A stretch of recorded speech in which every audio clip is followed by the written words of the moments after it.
And good evening, everybody. I'm Keith Coons. I'm Ann Nyberg. It's been 1 year since Superstorm Sandy damaged thousands of homes in Connecticut. The amount of damage is at least $400 million and climbing. Homeowners have shelled out hundreds of thousands of dollars to repair their damaged homes, but in some cases, even that has not been enough.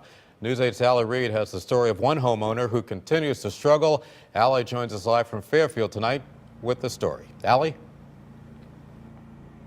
Good evening, Keith and Ann. This is one of many homes in this Fairfield community that's under construction. 1 year later, as you can see, this house has already been lifted. It still has a lot of work left to be done just to get to this point. It takes a lot of work, and we talked to one homeowner who has yet to do any major work because he says he's still waiting to get the money that he says he's owed by his insurance company.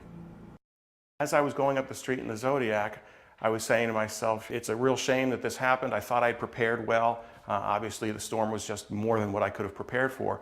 But thank goodness we have flood insurance and regular insurance, and that we've prepared ourselves from a financial perspective the way you're supposed to. I was at least relieved thinking that we were covered. He had, after all, been paying his insurance premium since he bought the house in 1988. I expected them to provide the coverage that I'm paying for, and it turns out that Travelers isn't. You can see the initial estimates for yourself. A private adjuster says there was $270,000 worth of damage. Travelers Insurance, the company to which Ian has paid his insurance premium for more than 24 years, says it will pay out $45,000. That's a $225,000 difference. I thought it was a mistake.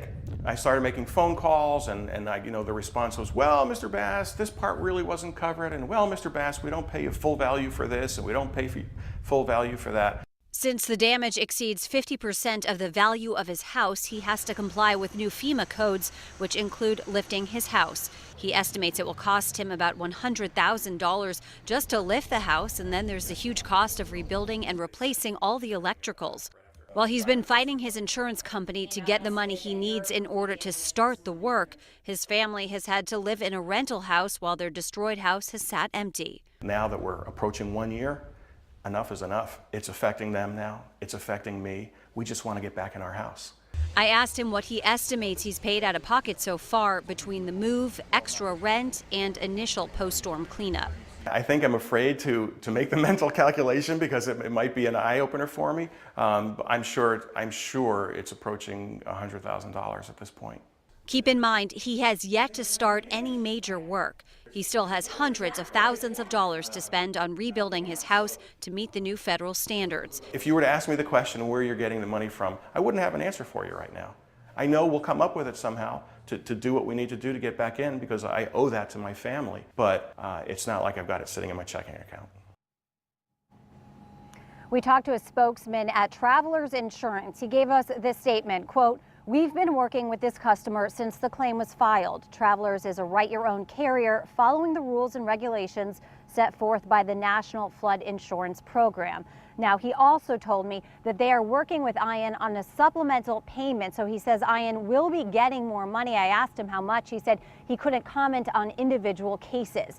But either way, Ian says that house over there, how it's lifted and getting the work started, that's going to be him before year 2, no matter what he has to do. Reporting live in Fairfield, I'm Allie Reed, News 8.